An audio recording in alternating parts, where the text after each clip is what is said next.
পাবনার ফরিদা আক্তার। যৌবনে পা রাখতেই বিবাহ বন্ধনে আবদ্ধ হতে হয় তাকে। তাদের বাড়ির পাশেই রাসেল শেখের সাথে পারিবারিকভাবেই সে বিবাহ বন্ধনে আবদ্ধ হন। বছর খানেক যেতে না যেতেই তাদের কুলজুড়ে আসে একমাত্র পুত্র সন্তান রাসেল শেখ। স্ত্রী সন্তান নিয়ে ছোট্ট সুখের সংসার। এই সুখের রাজ্যে রাসেল শেখ আসায় তাদের খরচও বাড়তে থাকে এবং তার ভবিষ্যতের কথা চিন্তা করে জীবনের চাহিদা পূরণের লক্ষ্যে পাবনা থেকে পাড়ি জমান গাজীপুরে। এসে ওঠেন একমাত্র বড় বোনের বাসায় কোনাবাড়ি বাইমাল।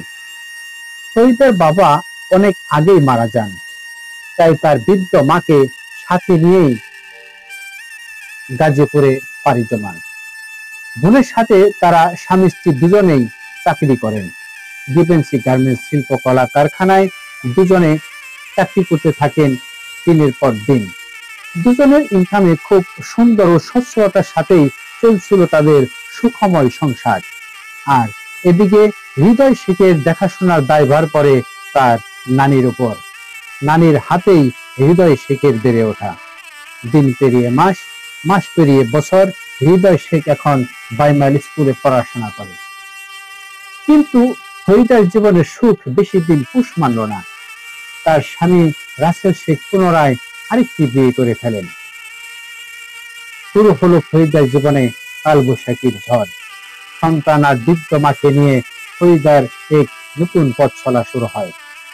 একমাত্র সন্তানকে নিয়ে দুচোখের জোরে স্বপ্ন, বুক ভরা স্নেহ, মায়া, মমতা আর ভালোবাসা উজাড় করে দিয়ে পরিশ্রম করে ছেলেকে মানুষের মতো মানুষ করবে, এটাই এখন ফরিদার সংকল্প।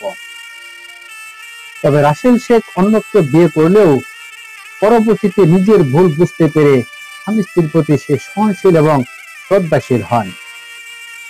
এই শ্রদ্ধাশীলতার কারণে ফরিদা আক্তারের বুক জুড়ে একটি দীর্ঘ নিঃশ্বাস, বুক জুড়ে একটি তৃপ্তির নিঃশ্বাস তার বুকে বইতে থাকে। কিন্তু তাও বেশি দিন স্থায়ী হলো না।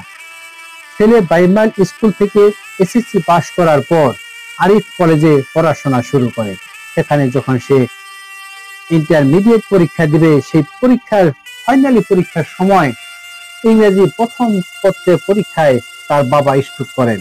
স্ট্রোক করার পর দুনিয়া ছেড়ে পরপারে পাড়ি জমাতে হয় হৃদয় শেখের বাবা রাসেল শেখকে। বিধির নিদারুণ খেলা, এতিম হয়ে গেল শেখ হৃদয় খান হৃদয় এবং বিধবা হলো হৃদয়ের মা ফরিদা আক্তার। তারপরও থেমে নেই অফিস, ছেলে, এ দুই নিয়েই তার পৃথিবী চলছিল খুব সুন্দর ভাবেই।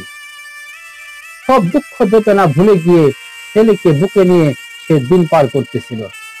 কিন্তু 15 অক্টোবর 2024 সালে হৃদয় খান বলে, মা আমার বেশি ভালো লাগে না। হৃদয়ের মা ফরিদা দিন পোজ করতেছিল, বলল, বাবা তুমি বাইরে থেকে তাহলে ঘুরে আসো, আমি তোমার জন্য সকালের নাস্তা প্রস্তুত করতেছি। মার কথা মতো ছেলে, পরহেজগার ছেলে, বাহিরে যায়। একটি স্যান্ডো গেঞ্জি এবং একটি লুঙ্গি পরে। কিন্তু এই যে ছেলে বাড়ি থেকে বেরিয়ে গেল, তারপরে আর সেই মায়ের বুকে আর ফেরত আসলো না। কিন্তু মা ফরিদা আক্তার এখনো সেই ছেলের আশায় দিন গুনছে, দিন পার করতেছে। এই সেই ছেলে, যে ছেলেকে হারিয়ে মা পাগল পাড়া, মানুষের দাঁড়ে দাঁড়ে ঘুরতেছে দীর্ঘ 9 মাস জুড়ে। তাই আপনাদের কাছে সবিনয় অনুরোধ, আপনারা এই ভিডিওটি বেশি বেশি শেয়ার করে দিবেন। ফরিদা আক্তারের একমাত্র কলিজার টুকরাকে তার বুকে ফিরিয়ে দিতে সার্বিক সহযোগিতার হাত বাড়িয়ে দিবেন, এমনটাই প্রত্যাশা করতেছি। Gazipur extra news. মুখে মা ডাক শুনি নাই, কিন্তু মা করে ডাকে না।